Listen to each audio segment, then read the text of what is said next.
I'm Thurza, the Learner Enhancement Coordinator at Croydon College, and I work with various groups of students to ensure that all the needs outside of the curriculum are being met. As with all of us here, it's hugely important to me that we offer a safe and welcoming place for all of our students, and I feel we succeed at that.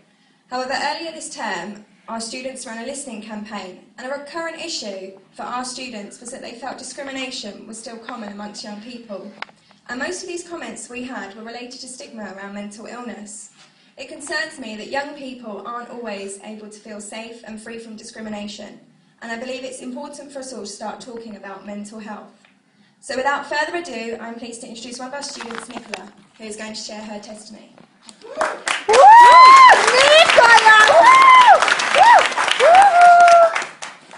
Hello everyone, I'm Nicola, a student at Croydon College, and I want to talk about my experience with mental health and the support I have received from available mental health services.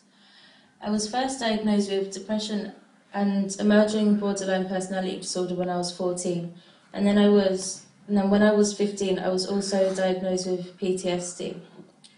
I still struggle with these issues, but thanks to the immense help and support I have received, I am now in recovery.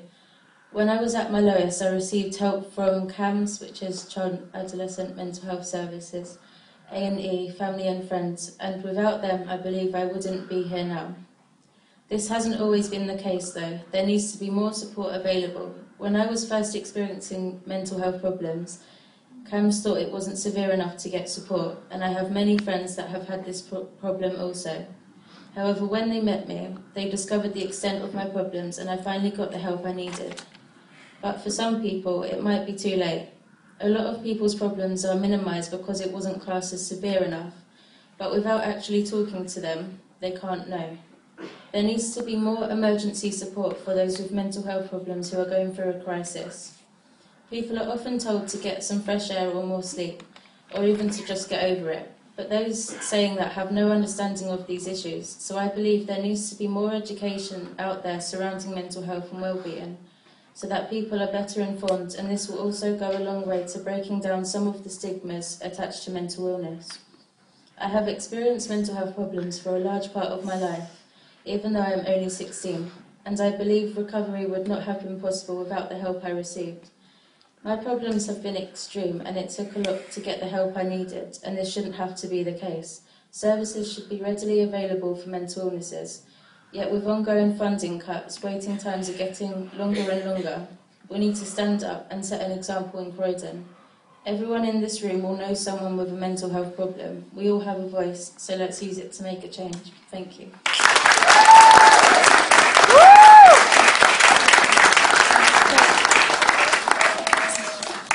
Thank you, Nicola. As Nicola says, I'm sure everyone in this room knows at least someone with a mental health problem, even if you're not aware of it. In fact, 1 in 10 children between the ages of 1 and 15 have a mental health disorder. And the rates of mental health problems increase as we reach adolescence. By adulthood, 1 in 4 of us will experience a mental health problem. So there's clearly a critical period during the teenage years where there needs to be support readily available. We all need to work to banish the stigmas that act as a barrier to young people accessing the services they require. At Croydon College, we no longer have regular on-site access to the Croydon drop-in talk bus as their funding has been cut. And this is something we'll be looking at fixing. We're also working on developing our tutorial programme to enhance the mental health education that our students are receiving. But I hope you can see this is not just a Croydon College issue. It's much bigger.